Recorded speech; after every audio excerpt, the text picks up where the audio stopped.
Welcome to The Language Lens, an education podcast brought to you by Penn and Education in partnership with the Pennsylvania Department of Education. I'm Dr. Andrea Kolb, Senior Vice President and Chief Education Officer at WITF and Penn and Education. And I'm Bob Meisel, the ESL Bilingual Ed Advisor and Title III Director at the Pennsylvania Department of Ed.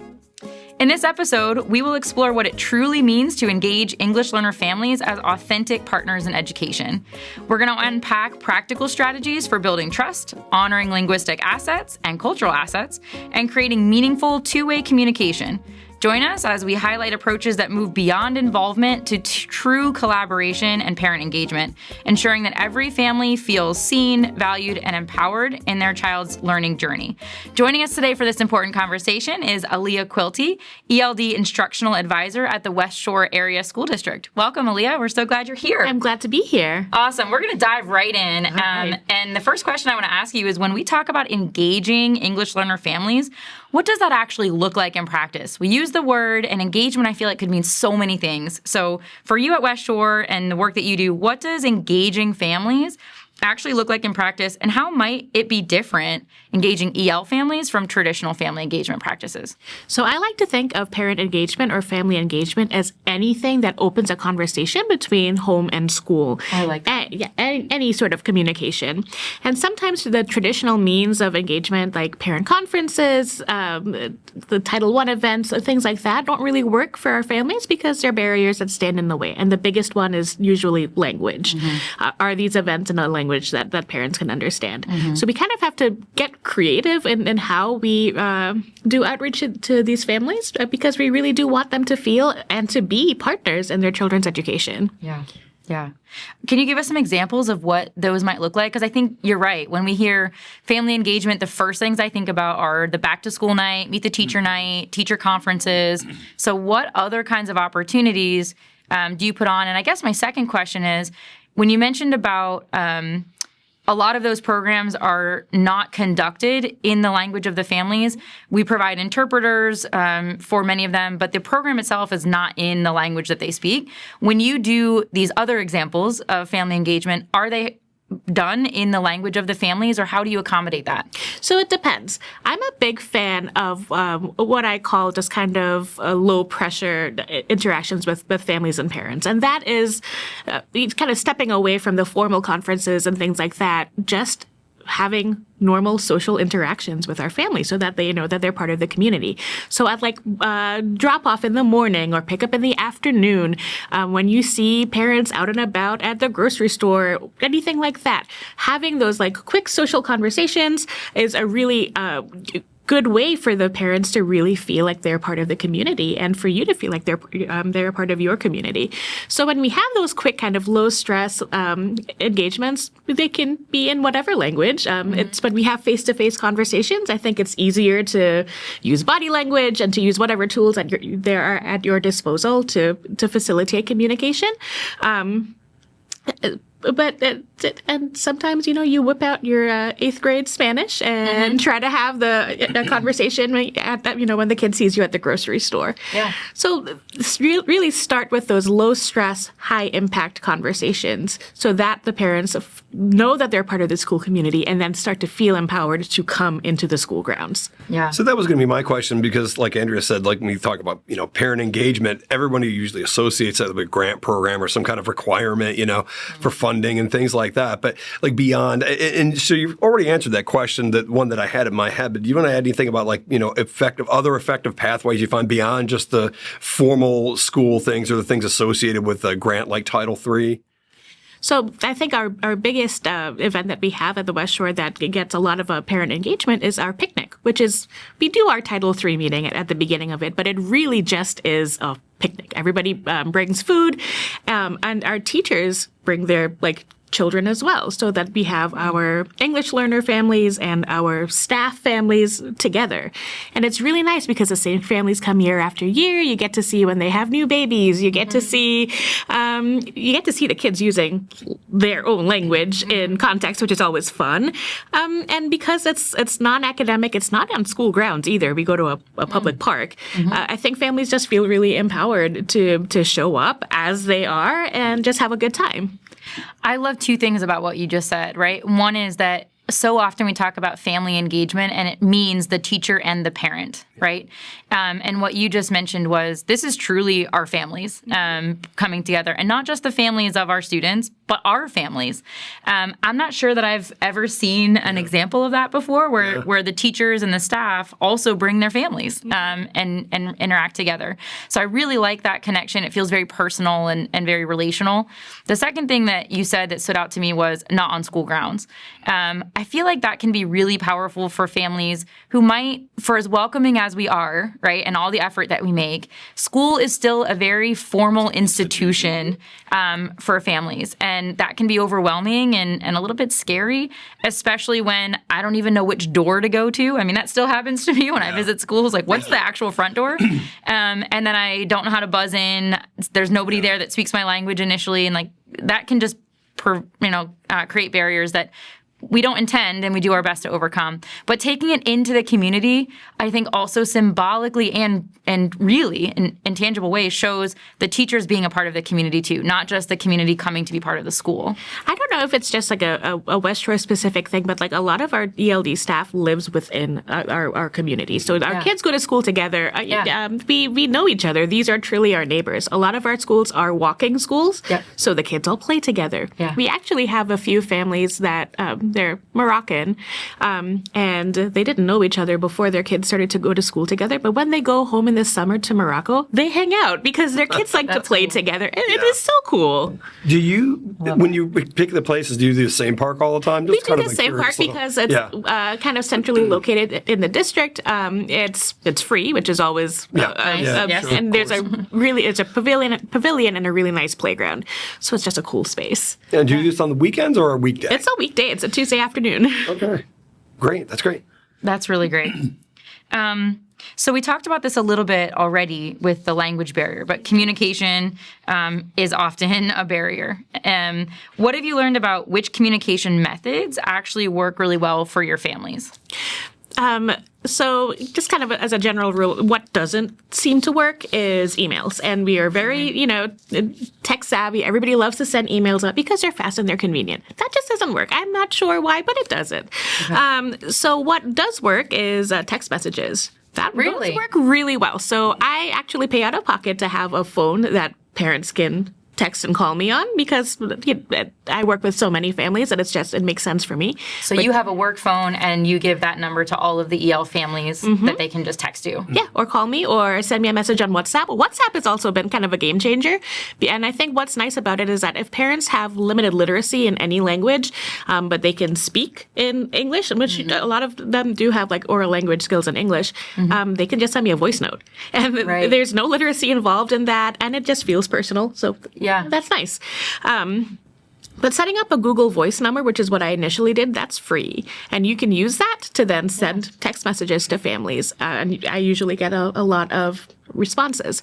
What works nicely about just like text messaging is that you're not asking parents to download another app. They don't have to download like the Class Dojo. Exactly. It's all, they already have it. They don't have to navigate something that is like new to them. Right. But it works really well. Phone calls with interpretation, like we use Language Line like pretty much every other district, and that's good. I think our families are used to navigating that. But I'm such a big fan of face-to-face conversations. And it's because body language does make it easier to interpret meaning. Yeah. They can be awkward, right? It's awkward to have a conversation with somebody you don't know very well and in a language that you don't 100% understand or they don't 100% understand. But I think what the benefits of it are just wonderful. They feel more personable. People feel more welcome.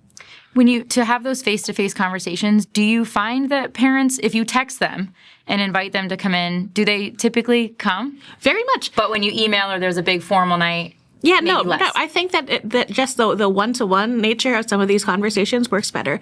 And also in the past, especially with families that don't have a reliable means of transportation, because we're kind of a suburban district, asking if I can visit their home. That so works nicely too. Mm-hmm. So I was going to ask, so you're texting parents, and we talked a little bit about, so it kind of dovetails with point that we were kind of dancing around a minute ago, which is, there are these formal events and, Title III meetings and parent-teacher conferences and things like that. You're doing some less formal stuff. When you're texting parents, is it about formal things? Is it about some less formal things? Like, what are some of the cues that you use or reasons that you would reach out to parents to kind of maintain that communication? So when we get new students that enroll in the district, after a week or two that the kids have been attending school, I do like to do a check-in, either a phone call or a text message. At a minimum, a text message. I really prefer to do a phone call to see if there are any pain points, if transportation is working well, if the kid has any concerns. And they tend to be very forthcoming in those conversations, because I think it's easier if somebody reaches out rather than waiting for them to reach out. Right. So that they know it's a safe place to have these conversations and to raise these issues. So I do that. And, you start off with those things. And sometimes you start off with social things too. Are you finding the neighborhood easy to navigate? Just checking in, just having a social conversation. And once you have that personal connection, then bringing in the academics, bringing in the formal events, like we are having the parent clinic on such and such a night. Would you be able to attend? That does become easier. Yeah, so rather than waiting around for the formal events to make the connection and the relationship with the family, you're making the relationship first and then building it with the formal events, which I imagine are probably a lot better attended if you have that relationship before you invite them in. It does help. I think a lot of it is just making sure that our families feel safe, to know that we want them to come into the school, we want them to be partners in the education, and we genuinely care about them and their children. Mm-hmm. Right. What do you find as you build those relationships or you reach out? You've been here a couple weeks. What's working? What's not? What do you find to be kind of maybe some of the big challenges that come up that parents are concerned about? Transportation tends to be one. Yeah, it is a big one. I think understanding the whole system with school buses and a lot of our students in our district are walkers. So that tends to be an issue. I've also found that having to explain mandatory school attendance has been a challenge. So we have some students that have quite a few absences, and if the parent or the family is new to the country, I do just have to get very explicit and explain what our policies are about school attendance and mandatory school attendance laws in Pennsylvania. And it's not a comfortable topic, but it is. Somebody has to tell them, and it's important, right? They need to know. I'm not coddling parents. They need to have this information. They have the right to it. Right. And there may be differences too. Maybe they don't understand. Right. Yeah, it's important. So we talked about it a little bit already, but just to expand on it a little bit. So language diversity and literacy differences and levels. How's that shape access to think about schools now, how the schools need to design efforts to engage with families? The first thing is that you have to know what your student base is, what your community is like. And I think maybe 10, 20 years ago, we could make just assumptions about what our populations are like, but we can't do that anymore. The first thing you have to do is to know. You have to be out in the community. You have to be willing to have conversations to find out what your community really needs. And I think you just have to get creative with the diversity of our students and their families. There's so many things to consider.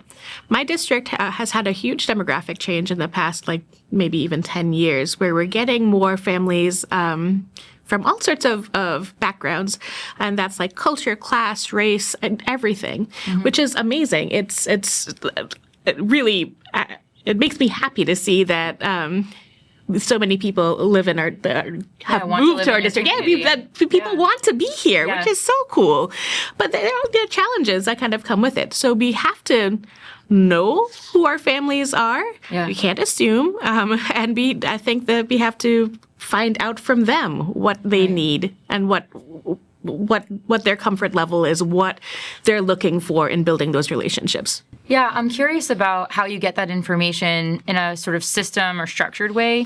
We have the home language surveys that all students do at the time of enrollment, but they don't generally ask things like their literacy levels, or do they prefer a particular mode? Is it oral, or do they prefer writing? How do you get that information? Yeah, and they certainly wouldn't get into things like, what are your biggest concerns about moving into the community and getting used to the school, and what worries you the most, like those kind of things that are a little less formal as well. So like our enrollment document, our registration form, that does ask like what your preferred method of communication is. And when I do the parent interview, I ask like what languages they prefer for written versus oral communication, and if they have a strong preference one way or the other. So that is a nice piece of information. And so you do the family interviews for all of your enrolling English learners? Yes.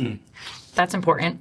It is. And then it kind of opens a door for, this is my phone number. If you need anything, you can text me. I'm doing this with this follow-up phone call. Is there anything that you need? And as part of our parent interview, I do ask about, like, what do you have any concerns about your child's education? And that does open a lot of doors in terms of things like if they have worries about their child needing special education, if there's been a bullying situation in the past school, if they've missed a lot of school, if there's a health thing. Parents are very forthcoming with that. I also like to ask parents, like, what would you like your child's teacher to know about them before you meet them? And that's fun. Yeah, I love that you brought this up, because it's a good opportunity to point out for our listeners who may not be Pennsylvania educators, right, that we require a family interview as part of the enrollment and identification process for ELs. But we always tell districts the questions that we put in there are pretty basic, and you definitely can add to that interview. And I love that you're adding things in there that have value for you to the family interview while you've got them in there. Exactly, and while you're doing the interview, you might as well get to know them a little beyond just the standard questions that we put in that interview. Those are the minimums. But yeah, it's a good opportunity to point out to other districts that you really should consider asking more, other questions to learn more about your families. Exactly. If you already have this, have the door open to having this conversation, it's just nice, and it also helps build that personal relationship where the family feels that they can trust you with that information. What I really like about that too is that you're the one doing the interviews, and it makes you sort of a bridge. And I feel like this might sound really subtle, but I feel like it's important in terms of a mindset shift from the family interview being a policy thing. It's part of the checklist. Somebody just has to do it, check it off. We ask the questions, we're done, versus the way you're approaching it as an opportunity to build relationships. Yes, it's a checklist. Yes, it's policy. Yes, you have to do it. But the way you're approaching it is, I really want to know you. I really want to be a bridge. I really want to be a liaison between the family and the school and support you in whatever ways I can. And I feel like that is a different stance. I think what's helpful about me specifically is that I'm an immigrant. So I moved to the United States when I was 18, and I'm able to tell families, like, listen, you can ask me anything that you want. Like, I've been in your shoes. Exactly. That really does help break down some barriers. And sometimes I do see the visible relief on like a parent's face when they're like, okay, so like this is somebody that gets it. Okay. Yeah, somebody who's been in my shoes. I like that gets at like Andrea pointed out, yes, it is procedural. It's part of the policy. Everybody has to do it. But I like that you're looking beyond the requirement itself and looking into the intent of the interview. Exactly. And the intent when we write policies like that was to make sure that districts are having some kind of contact with the parents, to talk to them ahead of time and learn a little bit more than just what they would get from like an intake screener. So I love that you actually are using it for what it was intended to do, in addition to it just being a matter of compliance. It's also nice to, if I'm able to give the parents like information on the bus, the school that their child is attending. Sometimes I can tell them the name of the teacher, what their child should do on the first day. Mm-hmm. That's also helpful information to give them, because those first day anxieties are real for both the family and the child. Right. Yeah, absolutely. And what I think is also important about that is sometimes because we're in this system and we're so socialized into it, there's so much that we just know as very implicit knowledge that our families don't. And we don't necessarily realize that for a fifth grader, that first day of school might be really scary, and walking through like what is actually going to happen when you get here, because we assume like they already know what a typical school day looks like for a fifth grader. But in this case, as a newcomer, right, they might not have any idea. And so just walking through what to expect when you get there, here's what's going to happen, could reduce a lot of that anxiety for both the parent and the child. It's also a big ask, like for a parent to entrust their child to the care of somebody that they may not share a language with. Like that is, we're really, our parents are trusting, putting a lot of trust in us, and we need to respect that.